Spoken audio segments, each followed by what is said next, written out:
Good morning. Uh, Obviously, Jim Corman here. You know who I am, but I'm going to do a quick review, and it has to be fairly quick. One is I think I torture you with long, mini little lectures, if you will, on these different chapters. But secondly, I have to keep it a little bit tighter because I have a meeting to go to. Chapter 4 is a very important. I think every chapter is very important, and I think American Yelp's a pretty decently written book, especially when you consider it's free. I've reviewed a bunch of them, and it's great. And I'm very pleased with the sections as I go through them. But chapter 4 talks about colonial society. What was it like to be in the colonies during this period of time? And it wasn't universally the same. Some of the things we have to somewhat talk about what are the consistent themes throughout all of the colonies, but regionally it was different, and it was certainly different with regard to slavery, which I'll get to in a second. But first we have to talk about, and I wish the book mentioned it more, and I know it mentions it a few times, but it's this concept of mercantilism, this concept that the colonies were in the view of the British homeland designed to reap benefit for the homeland. That didn't mean the colonists were going to be taken advantage of, or that they were basically going to be almost indentured servants to the benefit of the motherland. But what it did mean was there'd be a huge balance, if you will, or imbalance, that trade, commerce, navigation, all of that would be designed to benefit the homeland. But it didn't mean what? That there wasn't a symbiotic relationship, that there wasn't benefit coming to the colonies as well. And during this thriving period of time, basically from the late 1600s through right up, I'm going to go right up like the text does, right up to 1763, which is the end of the 7 Years' War, the French and Indian War, same thing. I hate when they give two names to the same war because a lot of people get confused and think they're different. Same war. During that period of time, the American colonies start to become an economic powerhouse. They're doing quite well, mostly through supplying raw material, but also in the slave trade as well, and in navigation and in shipbuilding. There's several different components of why the American colonies are doing well. But every time the American colonies do well, Great Britain does even better. Why? Because of the balance of trade designed in the mercantilist system. It's called mercantilism. I'm sure you heard it in high school. But as a result of this benefit, a middling class, meaning kind of like a middle class, if you will, grows in the American colonies. Doesn't mean there's not poor. There are certainly poor. Doesn't mean there's not extremely wealthy. There are. But there's a broader base of middling class than there is over in England. It's kind of a unique quality of what the American colonies develop. And some people say that's what gives us our American identity, a broad middle class. I don't know if that's necessarily true, but it is true that it grew into a concept called the consumer revolution. We all talk about the industrial revolution as this big turning point, but I think of it as a continuum. And the book does mention the consumer. I don't know if they call it the revolution in the text, but it should be. People in America didn't make many of their own fine goods, furniture, clothing. There was some. There's homespun stuff. There's no question about it, especially during the revolution. But we know that this consumerism was a mark of materialism that really permeated the colonies. People wanted to show that they were rising in social status, so they imported British goods with the monies that they were earning in the colonies. And it certainly benefited the manufacturers over in England. In fact, when we get to the Revolutionary War, one of the precursors to it is that when we get into fights over policy, one of the things the American colonists that are about to be into rebellion do is boycott. Because what are they boycotting? Basically buying British goods, and the British goods were sold extensively through the British colonies. Very, very successful. But that's the colonial society. A huge middling class starts to develop. They did mention in the book, it's called the Consumer Revolution. It was significant, and it was broad-based throughout the entire colonies. Everyone wanted to have the best British goods, and they wanted to pay for it, and they could. And that was a phenomenon that certainly wasn't unique to any specific part of the new colonies, the 13 colonies. There is a section of the book that I think is a little bit, I don't want to say blurry, but maybe it's a little bit dry and a little bit scant in information. But there was an issue about there was very little hard money. We didn't have our own currency here in the colonies. We had the British currency, and there wasn't enough of it. And so there was a lot of bartering, and there was a lot of note making. So basically, there was a new form of currency in the colonies that was a bit skeptical, meaning that we did things like note, and we still developed to this day lines of credit and what we call commercial paper that would recognize interest in goods, and it would be traded through that kind of process. But it was very unstable. One state might not, or one colony, we can call them states yet, might not recognize another colony's indebentures and notes of trade, if you will. Um, and that created a problem in the early colonies. And it's going to be creating a problem when we first break off from Great Britain, because we have 13 independent countries, and it's a real problem because each state starts printing its own money. In fact, Great Britain was so concerned about it, the mother country was so concerned that they actually banned the states from issuing and exchanging notes, if you will, as currency, because it created a certain instability. But the problem is we didn't have what we call hard script, or money based upon precious metal that was backed up by the British currency in free flow colonial time. Some people argue that because the colonies were doing so well, that a new identity was being created, us as Americans as opposed to Great Britain. I don't entirely buy that, because right at the close of the 7 Years' War in 1763, we were celebrating our victory over the French, and it wasn't ours as the colonies, Britain over the colonies over the French. It was the British over the French, and we were British predominantly. I'm not saying there weren't other immigrants from all different nations. A significant amount of from the Dutch, the Swedes, the Germans, the Irish. There were many immigrants in our country's history, but in terms of a political identity, we thought of ourselves very much as British citizens, and that's part of the tension we get into when we have our revolution. Is we just don't feel like we're being treated equally under the British rule of law. At least a big part of it. And it's always, the trade was always designed to benefit Great Britain first. And then it starts talking about the slave trade. The slave trade was massive. It was not unique just to the South. A lot of people like to say, oh, the North didn't really participate in the slave trade. The numbers were definitely different, because the economic engine for slavery worked best in large agricultural crop areas, and the two main ones at that in the early era was tobacco in Virginia and Maryland, and it was rice in South Carolina. Cotton comes later, but the Northeast did have slaves, and we had several of them. New York City had a very significant amount of them, and they worked in shipyards and in other industries. But in terms of a broad-based population in the sections outside the urban area, there wasn't just a big economic demand for them. That doesn't mean slavery didn't still fuel the economy in the Northeast. And it's naive to think that the North can somehow say, well, we didn't really participate in the evils to the great deal the way the South did. But the South, the North, the Caribbean, Great Britain, and Europe were all intertwined in an economic machine that was fueled significantly by slavery. So you can't say, you might not have seen the numbers in the same way in the Northeast as you did in the southern colonies, but that doesn't mean the slavery wasn't part of the economic vitality of the whole.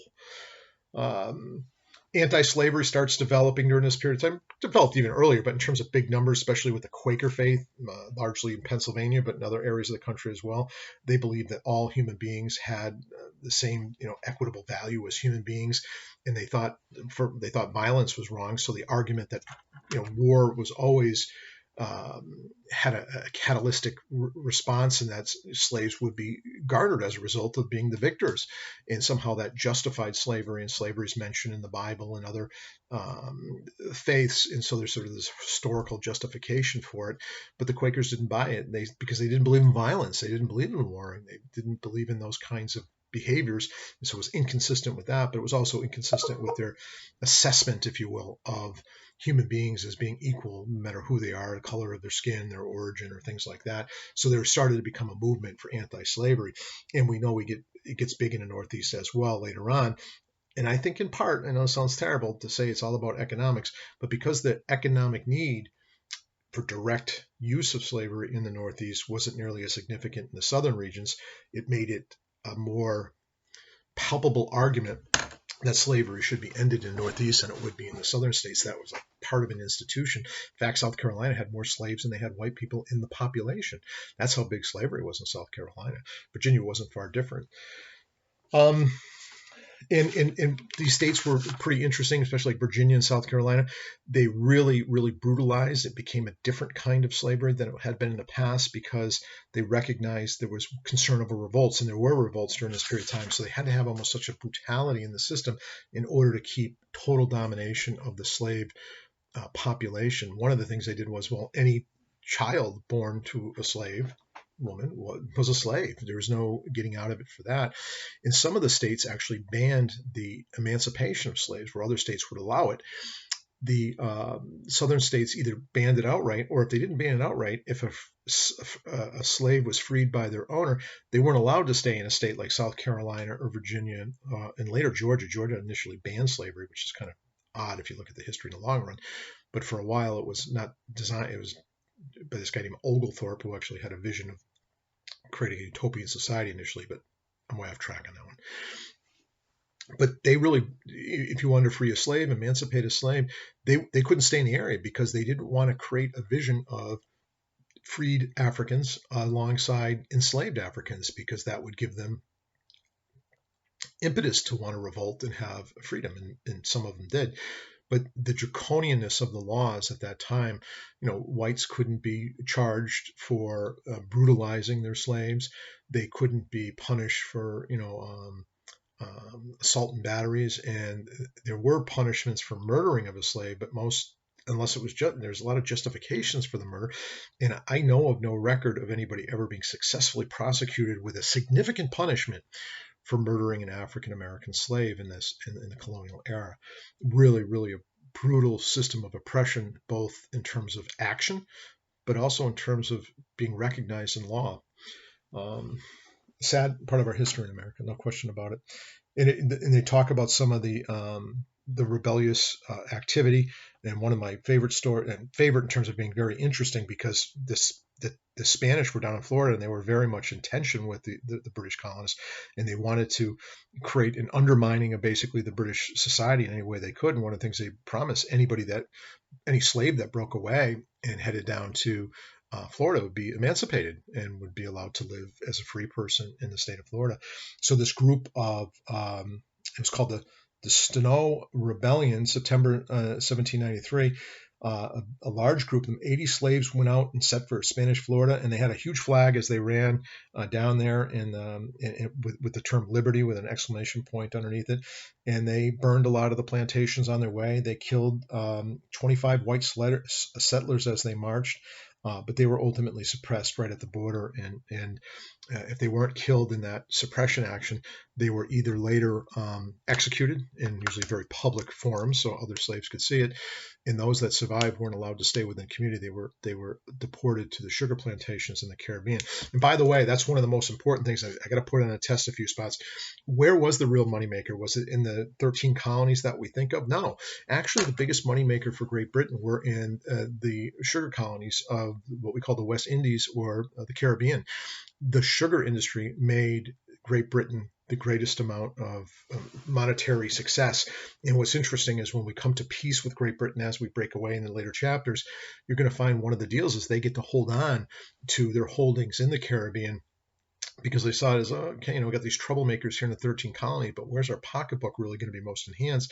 Let's get out of this very expensive conflict with the 13 colonies. Maybe we can have an alliance with them later on and work with them in terms of trade. But let's keep those, if we can keep those southern Caribbean islands producing sugarcane and the slave trade that worked through there, we'll be all right. And that's part of the deal they got out of that Paris Peace Accord. Or treaty. I was calling it accord back then. So anyways, New York City, they talked about the reliance on slavery in the Northeast as well. There's no question about it, even though the population was much less. And then the pursuing political, religious, and personal freedoms. This is a big area of the chapter, and I really like it because there was something unique going on in the United States that wasn't going on in Great Britain, and that was we had a greater amount of democracy. In Great Britain, yeah, there were elections, so was there elections in the Netherlands. So there was a democracy sort of model out there. But what was interesting, the party or the people that got to vote was broader in America. There was a more middling class that got to participate, had the power to vote, participate in assemblies. and be part of the civic organization. Great Britain was a much smaller number of wealthy white men. More the middling class of white men could participate in the American colonies. That's part of a difference. If you're looking for one of the differences, what makes us a little bit different than Great Britain in terms of identity. The other is that we took a great deal of attributory passage to how we're going to create our democracy, in the sense that we had a lot of general assemblies, a lot of legislative bodies that were made up of us, by the people that we selected. And not that Great Britain didn't do the same with the House of Commons, but it was on a much broader base. And we really looked to the local assemblies and the state, then colonial assemblies, to be representative of our interests in our government. And that was a little bit of a unique take on British constitutional structure. And it really developed during this era. And so sometimes, how are we different? Why do we break away? Part of it was that expectation, that representation come from within us locally and be responsive to us. And if not, we should have the power to recall these people through basically new elections or recall. The other is in religion. Religion starts really taking a change in the 1730s. It really broke out. It's one of my favorite topics. It's called the Great Awakening. I study religion a lot. Because of past courses I've taken, but I just have an interest in it. The Great Awakening really changed the sort of Puritan ethos that the church is the hub of authority in the faith, and it allowed for this concept of, my personal relationship with Jesus Christ. It changed the identity of it, and there were these great speakers that went around. One of them, right out of Northampton, Massachusetts, he was more of a firebrand and one of my favorite characters, because he would make everyone think they're going to hell immediately. And I can't think of his name off the top of my head, and I should, because Jonathan Edwards, right on Northampton, Mass, basically fire and brimstone speeches, tell you everyone's going to hell unless you start. Even if you're saved, you're going to lose that saved status. Remember what the Calvinist view of the Puritans was: you were either saved or you weren't. It didn't matter if you were good or bad. You're predetermined to where you're going to go. The Great Awakening changed the dynamic of, you don't need the church hierarchy and the church leadership to tell you whether or not you're in the fold. You have an independent relationship with you. So more independent thoughts going on through the Great Awakening. And something the book didn't stress that I would, in the Great Awakening, there was this belief that you could be saved. That's where the term comes from. You could be born again. Remember, you're born either saved or not saved, but here's now a new identity. You could, through good deeds and living the life of the scripture, you could become saved. That's a whole breaking away of Calvinist dogma. And it really created two camps in the religious period of time. There were the New Lights, those that believed in this new concept that you could be saved, and the Old Lights that were more about church structure, authority, and the predestination, in much more of a conservative way of doing it. I think his name is George Whitehouse, one of my favorite. Is it Whitehouse? I never can say his name correctly. Whitfield. George Whitfield was he was one of those ones that came out and spoke. He was trained in theater and acting. He could go out and spellbind an entire community. Thousands would go. I think the population of Boston more than doubled one time when he came and spoke in the Northeast. And one of my favorite stories was Ben Franklin. I don't want to call him an atheist, but he wasn't exactly a religious guy. He went to one of these speeches determined just to check it out. What's this whole aura about this great new awakening? You can create a relationship with the Lord Jesus Christ on your own terms. You don't need a church. He went and watched it, and he was so determined to look at it as a spectator. He wrote in his diary that I forgot how much money he brought with him, but by the end of the day, his pockets were completely empty because he was so moved by the speech of George Whitfield that it really captured his imagination. But like a lot of these revivals, we have two great awakenings in American history. One in the 1730s, lasts about 30 years, kind of peters out. We have it again in the 1800s. And arguably, we might have it again in society, these kind of waves of religious fervor. And why is it important in history? Besides just, hey, this is kind of an interesting thing that happens. There's an argument that it undercuts authoritarianism. I mean, the church was the authoritative body in our community besides our government civic leaders, which are often part of the church. It undercuts them to say individuality can dictate the day, and you can have an independent relationship. You don't need the authority of the church. You don't even have to listen to the authority of the church in order to find salvation. That is an argument that it undercut this concept of authority that really didn't exist in Great Britain in the same way. I just find this stuff fascinating. We know there's a lot of print going on in the colonies. Some colonies initially reject it, but over time, Ben Franklin and other great printers disseminate language, and we start to get commonality throughout the colonies because we're reading the same materials through these print shops.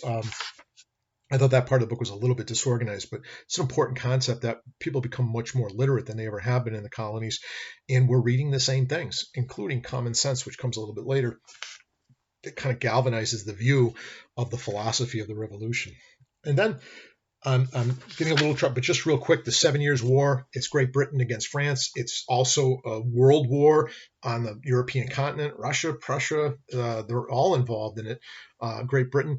But part of it's fought in American soil as well. I think largely by regular British military, but the colonists participate on the side of the British. We are British, or predominantly. But we don't participate with the same vigor that the country of Great Britain proper does. And they spend an awful lot of money to win this war. The French, and the reason why they call it the French and Indian War, the French, although the British had Native American allies too, both sides used whatever tools they can to win the war. But the French had a very different relationship with the Native Americans, and they used them with great alliances, and they fought along with the French significantly. But the point of the story is the 7 Years' War, or the French and Indian War. When it ends, it basically removes the French from North America. In terms of any real powerful political holding, they're done, they lose. And as a result of that, the British now have to deal with the Native Americans that remain, and they have a very different dynamic dealing with the Native Americans. They're not treated, I don't want to call them, not that the French treat them as equal, but they did treat them as sort of an equal at the bargaining table, and the British didn't do that. They had restrictions on how trade could be and how they would be negotiated. It was on British terms. The French were willing to work in sort of on a mixed sort of recognition of the Native Americans had a certain outlook, and we have a certain outlook. Let's come to the table as equals. Very different dynamic. And that gives rise to some of the Native American uprisings. And the most famous one that's listed in your book is Pontiac's War. This is largely of things west of the Appalachian in the Great Lakes region, the Ohio River Valley, all the way down to into the Floridas. These Native American groups were Pan-American, meaning it wasn't just one it wasn't just the Algonquins or one group of Native Americans. They all got together and they recognized, and this one famous guy, Pontiac, basically there was a religious, I forgot the name of the religious leader of the North Americans, basically, Newland, basically had a vision that said, and the only way to ever survive in terms of Native peoples is we have to repel the white Europeans, and that's the bottom line. Pontiac bought into that. He was able to galvanize several different Native American groups to fight the Europeans, and he had a great deal of success, and it was a real thorn in the side of Great Britain. And what Great Britain did, and this creates part of the tension that when we go to Revolutionary War, as part of it, Great Britain banned colonial settlers from moving west of the Appalachian Mountains. And everybody after the 7 Years' War said, hey, well, we have this hunger for land. We want to go and settle these lands. We want to create new farms and new opportunities. And Great Britain said, you're banned from doing it. And that really created a further tension between the colonists and Great Britain after the 7 Years' War and ultimately the suppression of the Pontiac. And why did Pontiac lose? Well, the numbers, he was just outnumbered, and it's hard to keep this confederacy of Native Americans together. That's a big issue. But the second is disease also wiped them out significantly, the Native Americans during the course of the battle. So a lot of people thought after the 7 Years' War, the French are gone, they're out of there, and now the great reward for the colonists who participated in the activity, they were going to be able to basically dominate those lands that the French had previously. And Great Britain said, no, you're not to touch that. And that created a huge amount of tension. In fact, there's some books written on it now, The Causes of the American Revolution. A lot of people think it isn't about taxation or right of representation. It's about basically the banning of Western settlement is a big catalyst to why we broke away from Great Britain. I'm not so sure that's necessarily true. But we knew after 1763, Great Britain's nearly bankrupt. 7 Years' War costs a ton of money. Now they got to start exacting some some taxation basically from the colonies. And that meets with a huge deal of resistance because we don't feel like we have representation. We've never been directly taxed that way by Great Britain, and it's going to create a great deal of conflict. I was very rushed. I went through the chapter. The chapter is very well written in most of the core aspects of it. And other than that, I urge you to ask me questions, raise concerns about the text, maybe put up a couple of videos related to this stuff as well beyond me from YouTube. And otherwise, be well.